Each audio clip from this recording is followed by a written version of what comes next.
Doncs com cada dimarts, premem el botó de la nostra consola o ordinador per passar una bona estona jugant a videojocs i parlant de sagues famoses que han fet les delícies de milions de jugadors d'arreu del món. Per parlar-nos de les sagues tenim aquí l'Arnau Laurent. Bona tarda, Arnau. Molt bona tarda, Albert.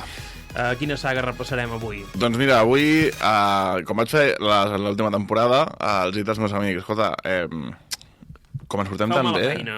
Sí, per què no treballeu una mica per mi? Hòstia, que cabró, tio, va, fes alguna cosa, no sé què. Bueno, i per unes cerveses hem dit, va, vinga, m'apunto. Vamos, que m'han començat a ploure una d'àudios de WhatsApp que és flipant. Doncs bueno, avui anem a repassar les sagues preferides dels meus amics. Algo que he de dir, la majoria venen de part de lo que és el que englobaríem com a sim racing, vale? Que és això del tema de les carreres a l'ordinador i de més, i les generacions estan pues, al voltant de la meva edat, vale? Que és 2 anys, 3 anys a baix, 2 anys, 3 anys cap a dalt, que són del 30 cap a 3 amunt, 3 avall. Hi ha algun que potser surt d'aquesta mitja, però per lo general veurem una mica això.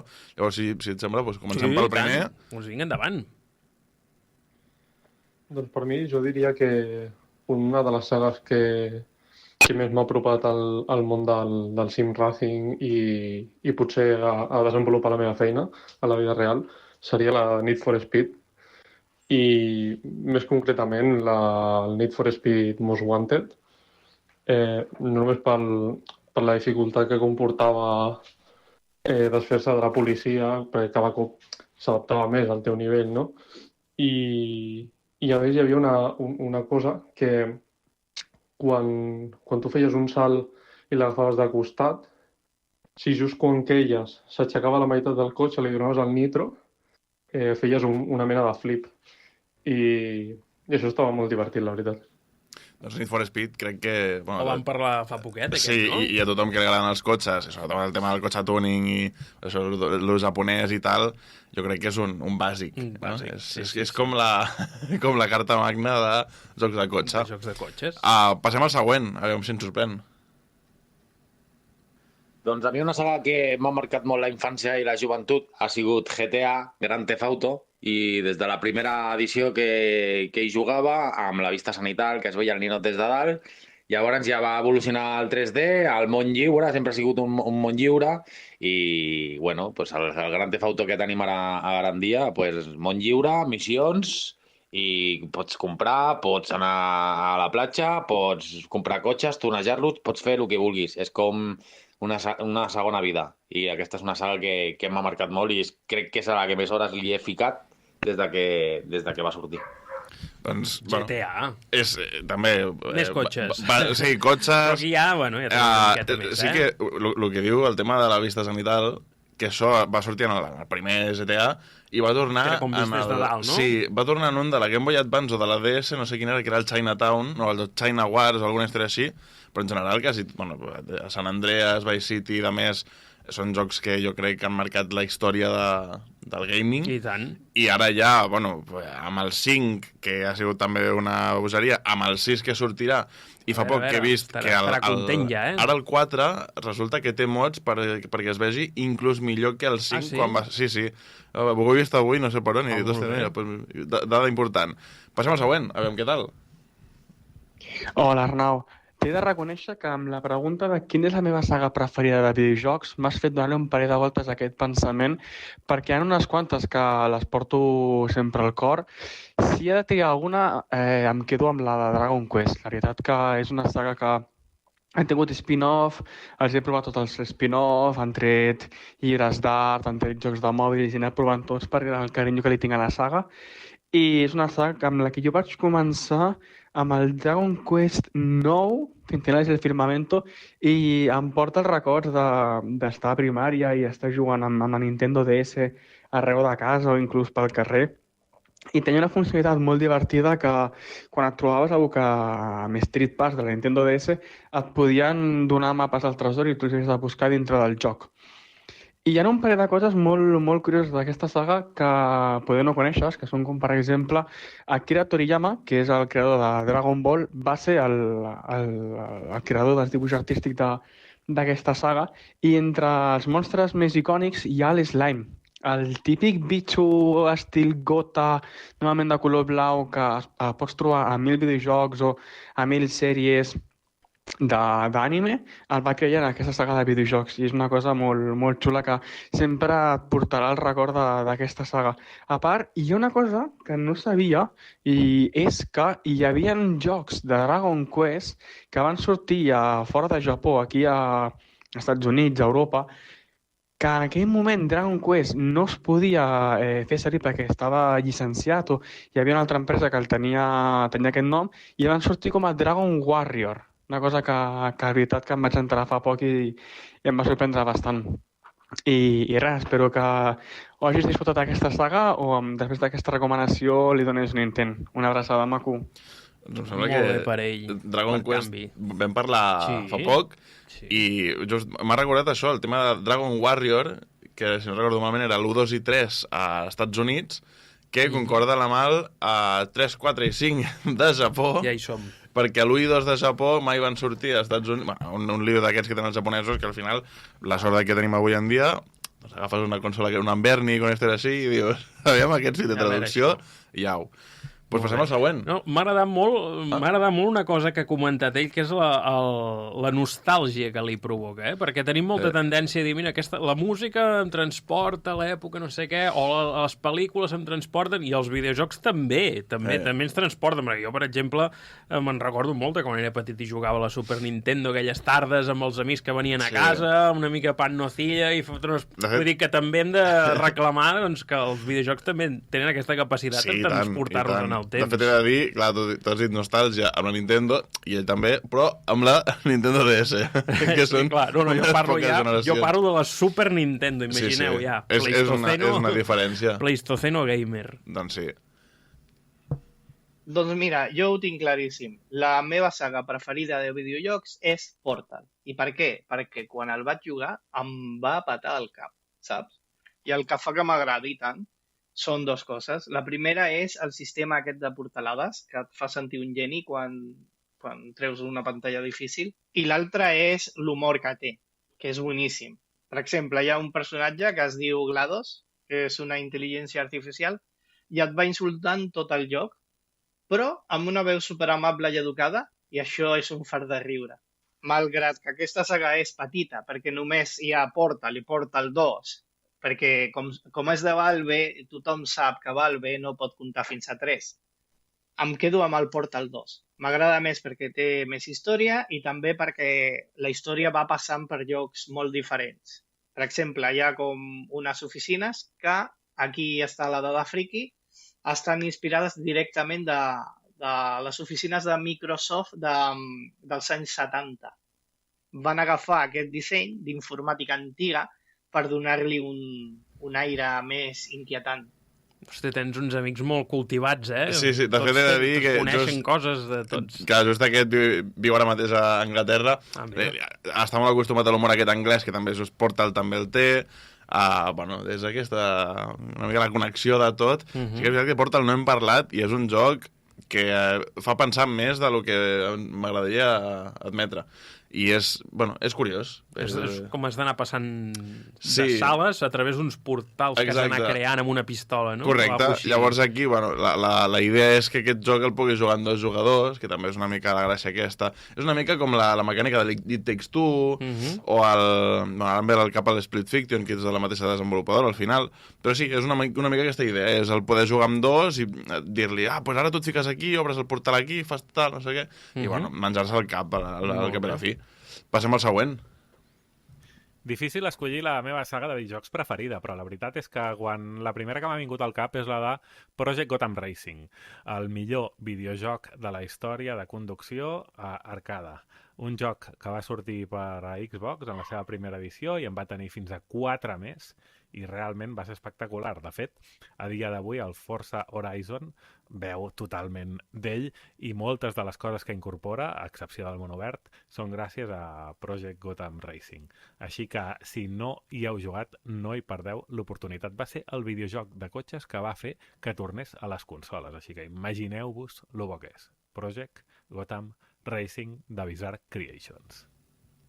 Aquest s'ha gravat amb micròfon bo, Sí, definitivament no. Era un àudio de WhatsApp, però millorat. Un joc, la veritat... Bueno, clar, és que a mi quan em diuen jocs de conducció arcade, per dir-ho d'alguna manera, doncs em ve al cap el Daytona, em ve al cap inclús el Crazy Taxi, històries així. Però sí que és veritat que el Project Gotham Racing, clar, és un joc de conducció potser una mica més evolucionat, anem a dir-ho així, però clar, quan em posa la comparació amb el Forza Horizon, sí que és veritat que és un joc que està com molt detallat, té molta cura els cotxes, que si ara veus el reflexe del sol, ara veus la llum, tal... Però bueno, són jocs que potser, és el que dèiem, és la porta d'entrada, no? Ara tens aquest tipus de joc, disfruta-ho. Que no té res a veure amb el món de Batman, no? Això, Gotham? No. Doncs, sincerament... No sé d'on ve això de Gotham, perquè, bueno, clar, lo lògic seria dir que és la ciutat on viu el Batman, però no sé si és alguna cosa fictícia que és el món... No hi ha lore. No tinc ni idea. Passem al següent. Jo, la saga que més he disfrutat, diria que és Assassin's Creed. O sigui, vaig començar a jugar-la des de petit. Tinc moltíssimes hores, el Black Flag el tinc amb el 100% i el 3 em sembla que també. I això va ser el primer joc que em van regalar per la Play i des d'aleshores me'ls he passat tots o pràcticament tots, menys els últims 2 em sembla o 3 que han sortit. A la resta els he jugat i estic enamorat, la veritat. O sigui, el tema de poder aprendre, entre cometes, història mentre jugues tranquil·lament en un món obert em sembla molt bona idea. I després crec que Need for Speed també m'ha marcat bastant perquè, bueno, com a aficionat als cotxes, doncs tinc també moltes hores a aquests jocs. Assassin's Creed, molt bé. Aquest el tinc pendent, no he jugat ni un. És que ni un! I m'avergonyeixo de mi mateix de no haver-lo provat ni un. És dur, escoltar això per mi. Sí. Assassin's Creed, per mi, la trilogia d'Ezio és meravellosa. He de dir que, segons ha anat avançant, doncs, es fa una mica raro perquè al final... clar, hem de tenir en compte que ara ja hem arribat a Egipte, Grècia, Roma, em sembla que també passa per Índia, Xina, Japó amb una versió mòbil. O sigui, ja aquest Assassin's Creed ha passat, l'assassí aquest ha passat per tots els pobles. Per tot arreu. I per totes les cultures. A mi personalment m'agrada molt, sí que ho he de dir, però una cosa que s'ho està dit també en aquest àudio és el tema del 100%. Platinar un joc. Un 100% això ja és... Estem parlant d'Assassin's Creed, que és probablement dels jocs més pesats que hi ha, no pesats de tal, però més complets que hi ha a nivell de fer el 100%. Missions secundàries com, per exemple, portar-li el pa a una senyora. Mira. O sigui, hi ha aquests tipus de coses. Molt bona opció i, bueno, és un joc que, com sempre diré, s'han de jugar per viure'ls, però aquests són 10 de 10, pràcticament. Perfecte. Anem al següent. Doncs mira, a mi la meva saga de videojocs preferida és probablement la de Total War. I m'agrada molt perquè combina estratègia per torns amb batalles a temps real. Cosa que no només fa que hagis de pensar a llarg termini, sinó a prendre decisions ràpides al camp de batalla. I tinc molt bons records jugant-hi, sobretot perquè passes hores planificant campanyes, gestionant ciutats i exèrcits, i després tot es decideix en un camp de batalla amb milers de soldats i et fa sentir com un autèntic general. Un dels que més m'ha enganxat és el part de la saga de Total War Warhammer, perquè a part d'afegir el component que ja he dit de gestionar ciutats i tot això, a part afegeix el component de fantasia, que és molt potent. A part d'humans tens orcos, tens no morts, tens dimonis, tens homes llangardaix, i el guapo és que cadascú té les seves mecàniques de joc. I fa que siguin campanyes totalment diferents cada un. Però el meu joc preferit, o el que més he jugat, és el Total War Rome 2 perquè, bueno, l'època m'agrada molt, hi ha molta història i aprens jugant. I poc més a dir. Carai, aquest és interessant, perquè a més Warhammer també ficat per aquí al mig. Sí, això és més el teu estil, Això ja estem entrant al món. Jo era molt de taula de PC, jugava molt aquests de real time, no sé què, com es deien aquests, bueno, de moure exèrcits i d'anar construint. Hòstia, no em ve el cap el... Sí, he jugat el Warhammer Dawn of War, l'havia jugat, aquest em viciava molt, Age of Empires, vaig arribar a jugar a la Star Wars Galactic Battlegrounds, que va ser una versió molt xula també que van... Bueno, en fi. Sí, al final, el que deia, els RTS... exacte. Doncs aquest estil de joc... Estratègia en real, sí. A mi m'agraden molt. També és veritat que veure tantes coses a la pantalla ja segons com em posa una mica nerviós, però, he de dir que el Total War sí que he jugat alguna vegada i, molt divertit. A part també amb el tema dels mods, perquè, clar, de primera es pot jugar al Total War tal, però després dius, mira, un mod del Senyor dels Anells, mira, un mod de... I vas començant a fotre coses i això s'anima i no hi ha qui et pari. Sí. Que per cert, hi haurà Dawn of War 4, crec, s'ha anunciat aquesta setmana, de Warhammer. Doncs tenim una nova notícia. Doncs una de les meves sagues preferides diria que és la Crash Bandicoot, ja que, en el moment en què ho vaig provar per primera vegada encara tenia la Play 1 i la meva mare em va portar un videojoc de segona mà de la Play 1 i era el Crash Bandicoot 1. Llavors, a partir d'allà, doncs, cada cop que anàvem a algun lloc així de jocs de segona mà i cosetes així, doncs comprava algun. Vaig provar el primer, el segon, el Crash Bandicoot 3, el que van treure de conducció, de carreres, que era el Team Racing. Llavors, més endavant, van treure un altre que també era de carreres, que era el Nitro Kart, també espectacular. I també he jugat al Twinsanity, que em sembla una obra mestra i la seva banda sonora és increïble. Molt bé, Crash Bandicoot. Crash Bandicoot, però el que més m'agrada també en aquest àudio és mercadillo de segona mà. A dia d'avui, un mercadillo de segona mà és una botiga, com si anessis a la Louis Vuitton de les botigues de videojocs, perquè et diu, hòstia, aquest joc de la Play 1 quan costa 120 euros, hòstia. Ara m'agafes malament. Llavors, clar, m'agrada escoltar això de mercadillo de segona mà, anys, potser principis dels 2000, trobaves jocs de la Play 1, eren carets, però no eren ni apropant-se a lo que són a dia d'avui. Pot ser que el Crash Bandicoot fos l'intent de mascota de la Play 1? No era l'intent, era la mascota, però no va acabar de quallar, no? No, però era juntament amb Spyro. Sí, cert. I, Spyro no va sortir tan bé, la veritat. El Crash Bandicoot va aguantar una mica més. De fet, també s'ha de dir, Sony va intentar fer això després de que Sega els digués que no volien donar-los el seu eriçó blau. Llavors, van intentar fer coses que no van sortir del tot bé. Costa tenir mascotes. Anem a veure amb el següent. Doncs fins fa poc crec que la meva saga preferida va ser el Gran Turismo. Va ser el primer joc de carreres que vaig jugar de petit, a la Play 1. I a sobre estava el cotxe dels meus pares, que era un Ford Mondeo. I el que més m'agradava era l'Escudo Pic-Pex, o alguna així es deia, que era una bèstia. I de nota curiosa és que a la Play 1, com no tenia processador suficient per fer els reflexes, van crear una espècie de mapeig que el que feien era al mateix cotxe li posaven com una esfera. Llavors, depenent d'on veia la càmera, feia reflexes de llum, que és una cosa que no podia fer la Play 1.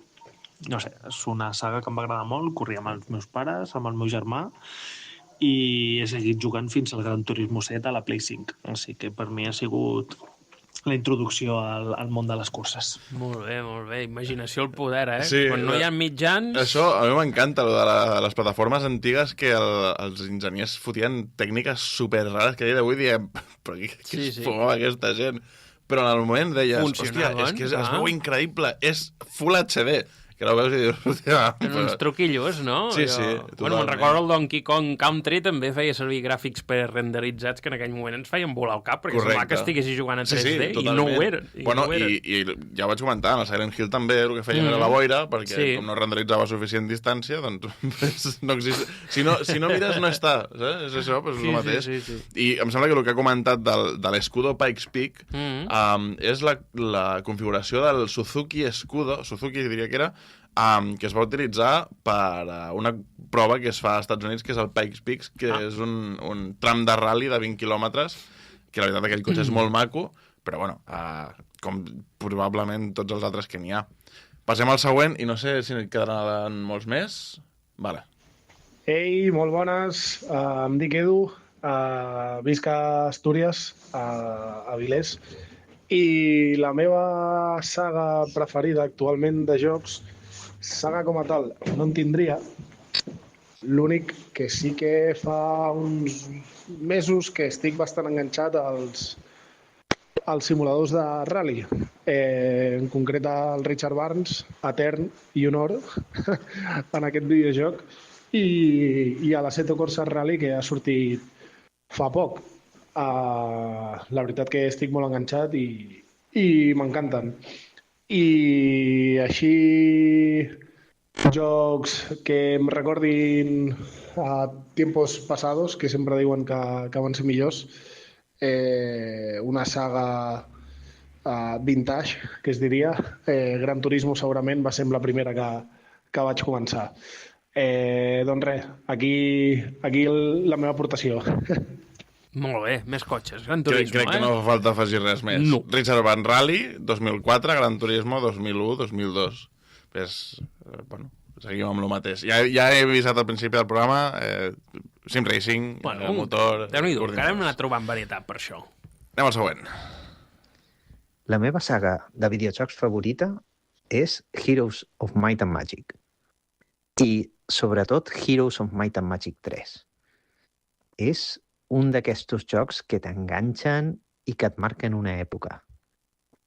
És estratègia per torns, però sobretot pensar, planificar a cada torn, saber quan has d'arriscar, anar descobrint el mapa. Cada partida és completament diferent. El mapa, els recursos, els herois aleatoris que surten a la facció i, sobretot, les personalitats brutals dels enemics. No jugues igual amb cavallers que amb nigromants, que amb lagartos, i això és la vida del joc. I, bueno, la banda sonora és brutal. Només comença a sonar, ja saps a què estàs jugant. És una meravella. Per mi, el millor que he viscut de quan era adolescent. I encara a dia d'avui la recomano moltíssim. Molt bé. Heroes of Might and Magic. Estratègia per torns. Això jo crec que molta gent que hagi jugat aquest joc té un molt bon record. I a part, també he de dir, crec que a dia d'avui ja han tret fins i tot el setè d'aquests jocs. No, estava revisant aquí, Déu-n'hi-do, els que hi ha... Tela. Però sí que és veritat que els antics donen aquesta sensació com d'estar a casa. Sí. No sé, és un rotllo diferent. I bueno, el que a mi m'agrada recordar això sempre, però òbviament són jocs antics, són jocs que em sembla que van sortir per versions molt primàries de Windows. Sí. Qui vulgui jugar a aquests jocs, que tingui paciència, perquè els temps de càrrega, per molt que sigui un emulador, segueixen sent els 8 segons cada vegada que cliques. És a dir, aquí... Teniu l'alternativa a joc de taula. De tauler. Doncs mira, això no ho sabia. Pues sí, s'han tret jocs de taula, Pues mira, és bo saber-ho. Jocs de carta, joc de taula... Doncs anem a per l'últim, ja. Bones, aquí des dels monjos. A mi, si em pregunten, vols jugar un joc que havia jugat de petit? Et dic 100%, sense pensar-m'ho, Crash Bandicoot. La saga Crash Bandicoot de la PlayStation 1 i 2 és la saga que més he jugat i que més recordo com a infància dels videojocs. És una saga que té aventures, que té plataforma, que té cars, que té el Crash Bandicoot, Nitro Car i el Tag Team. És una saga que està molt completa i la veritat és que m'ho passava molt bé jugant amb ells. I, de fet, fa poc, per uns temes, vaig tindre que viatjar i vaig comprar una consola portàtil i els jocs que em vaig tornar a passar van ser el Crash Bandicoot 1, 2 i 3. Així que, sens dubte, diria el Crash Bandicoot. També he de fer una petita menció a Pokémon, que també ha estat una saga de videojocs que m'ha acompanyat bastant al llarg de la infància. Molt bé, veig Crash Bandicoot un altre cop. Ha mencionat Pokémon, Ningú havia dit Pokémon fins ara, ha faltat, jo pensava, joder, però ningú dirà o què? I ningú ha dit Marios, tampoc. No, Carai, que raro, tu. Mira que Mario, com a saga... Però bueno, aquest últim ha comentat el tema de l'Ambernic, que també, es va comprar una perquè va haver de treballar a Madrid i ja juguen com una ratella. Doncs moltes gràcies, Arnau, i moltes gràcies als teus companys que virtualment s'han apuntat avui en aquesta secció de videojocs. M'ho he passat molt bé, m'agrada sentir les opinions. Ho repetirem. Sí. T'esperem la setmana que ve, si Déu vol, i si no, doncs també. Perfecte. Ens retrobem. I nosaltres directament cap a les notícies de merda, Laura. Endavant!